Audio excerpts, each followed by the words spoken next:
Bonsoir à tous. Donc aujourd'hui, chez 8 degrés, je vais donc au cours de Charles Jousseau. Content. Il s'avère que je commence à percevoir l'état de pleine conscience dans lequel Cisiazike arrivait à être. Il s'avère que cet état de pleine conscience, j'ai l'intime conviction, compte tenu de toutes les recherches que je fais, que c'était dû au fait que, de par les substances et de par le fait qu'il était constamment dans un état de conscience modifié, les sensations, la gestion était, si je puis dire, passée à la trappe. Ce qui fait que vous vous retrouvez, de par les substances qu'il prenait, il était, si je puis dire, désinhibé. Il s'avère que, comme je vous le dis, comme je vous l'avais déjà dit, je m'intéresse à l'épigénétique. Et force est de constater que l'épigénétique traite sur, par rapport à l'inné, en tout cas, ainsi que l'inné et l'acquis, traite sur 3 types de gènes sur lesquels, entre guillemets, il y a des, si je puis dire, des stimuli, et parfois il y a aussi des, comment vous dire, des stimuli et du stress.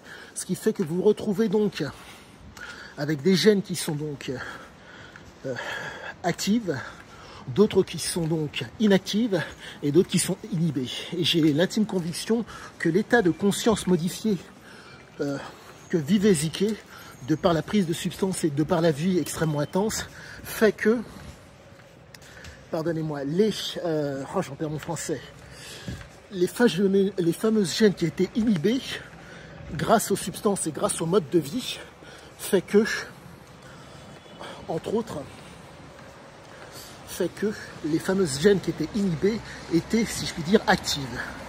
Mais ce n'était actif qu'à partir d'une certaine intensité. En deçà d'une certaine intensité, les gènes en question ne réagissaient pas. Et plus j'avance dans ma compréhension du texte, plus je me rends compte que l'homme ne mentait pas. Les fameuses substances qui, dans son cas, quoique c'est multifactoriel. Il faut comprendre que l'homme ne réagissait pas simplement à une substance. Il réagissait aussi à des attitudes, si je puis dire, comportementales. Nous sommes donc face à un exploiteur qui se refuse d'être prédateur et qui se refuse d'être soumis. Donc, on est face à un homme qui accepte de gagner mais qui ne veut pas travailler. Mais la différence étant que le prédateur cherche à dicter la conduite des gens, lui, il cherche, si je puis dire, certes, il va dicter, mais la pierre angulaire pour pouvoir se sentir heureux, c'était de diriger, donc d'être un exploiteur. Donc, nous ne sommes pas face à un homme qui ne va pas payer de sa personne, mais nous sommes face à un homme qui est susceptible de payer de sa personne. Et ça fait toute la différence. Et j'ai l'intime conviction que cet état de conscience modifié fait que ces fameuses gènes qui étaient inhibées chez nombre de gens, chez lui, étaient actives, de par les substances. Et plus j'avance dans ma compréhension du texte, plus je me rends compte que, allez savoir le pourquoi du comment, les multiples molécules qu'il a testées au cours de sa vie lui ont permis d'accéder à cet état de conscience modifié. C'est, d'une certaine façon, tant soit peu stupéfiant, mais pas tant que ça, car tout porte à croire que réellement il était, bonjour madame, tout porte à croire que il n'a pas menti. Plus j'avance dans la compréhension du texte, plus le recul, ça fait le texte à 40 ans, plus la science me démontre que l'homme avait raison. Certes, j'ai des biais de confirmation de par la science, j'essaie vaille que vaille de ne pas me formaliser, mais quoi qu'il en soit, je suis quand même, comme vous le savez, j'essaie vaille que vaille de ne pas être de ne pas me formaliser par rapport à ce que j'apprends de cet homme. Mais force est de constater que tout a l'air de se tenir. Donc quoi qu'il en soit, je continue sur ma lancée et je vous souhaite à tous une excellente fin de soirée. À bientôt à tous.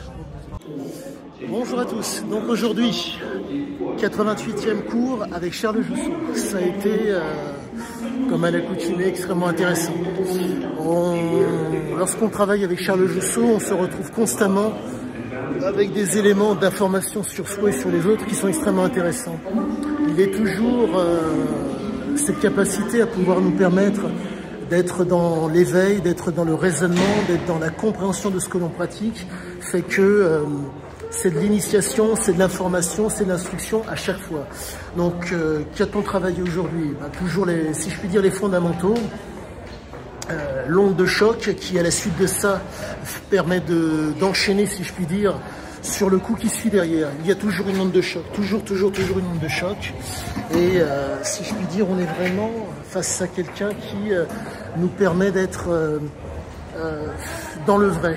Il ne nous amène pas là où nous souhaitons, il nous amène là où il faut.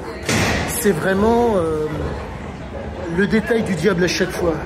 Vous n'êtes pas en train de, comment dire, c'est de l'instruction. C'est de l'instruction, c'est de l'information. C'est, oui, peut-être une initiation pour certains. Pour ma part, je ne dirais qu'une seule chose, merci. C'est constamment révélateur, c'est constamment instructif. Je prends un plaisir sans commune mesure à écouter cet homme, mais au-delà de l'écoute, il y a la pratique. Que vous travaillez, si je puis dire, en binôme ou à trois, il y a toujours matière à devoir vous remettre en question, car vous comprenez que quand vient le combat, c'est celui qui bénéficie de la surprise, c'est celui qui place le coup qui désoriente, si je puis dire, le coup qui met une charge, qui peut espérer faire quelque chose. Et il n'y a pas à se formaliser sur la personne qui vous fait face. Si vous vous formalisez, vous ne pouvez pas envisager quoi que ce soit. Vous devez à tout prix envisager le combat comme quelque chose de, pardonnez-moi, je ne dirais pas de définitif, mais où si vous ne réussissez pas, c'est définitif. Car vous ne savez pas qui vous fait face. Mais au-delà de ça, il y a, si je puis dire, une certaine mesure, l'approche de Charles fait que vous travaillez vraiment,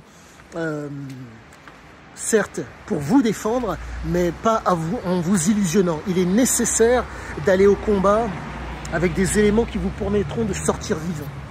Nous ne sommes pas... c'est vraiment génial. Là, pour vous dire, il y a eu une jeune femme qui est venue, extrêmement athlétique, et je dirais que compte tenu de ce que propose Charles, c'est quelque chose qui vraiment peut faire la différence pour elle, car au-delà des fameux soi-disant points vitaux, nous tapons, nous essayons vraiment d'être sur une perspective, si je puis dire, intelligente. Et quand vous avez des gabarits, nous avons des hommes qui ont des gabarits complètement différents. Moi, je fais un peu de choses près le quintal pour le mètre 90. Vous en avez d'autres qui font le mètre 60. Pour une 60 ou 60 kg. Donc vous êtes vraiment face à des gabarits complètement différents et qui réellement font la différence avec l'approche de Charles. Comment vous dire, c'est toujours une frappe, un désaxement, et c'est une frappe qui désaxe, mais c'est extrêmement intéressant, c'est extrêmement intelligent. Je suis aux anges. Je ne dirais qu'une seule chose. Allez-y. Vous n'êtes pas face à un type qui vous explique ce que, comment dire, il vous met dans le vrai à chaque fois. Il ne vous induit pas en erreur, il vous instruit et il vous grandit. Je ne dirais qu'une seule chose, allez-y. Vous ne pourrez pas ressortir du cours de Charles Jousseau sans être instruit. C'est impossible. En bien ou en mal, je ne sais pas quoi vous dire, mais allez-y. C'est du bonheur, c'est de la pertinence, c'est de l'intelligence, ça vaut le détour. À tous, à bientôt.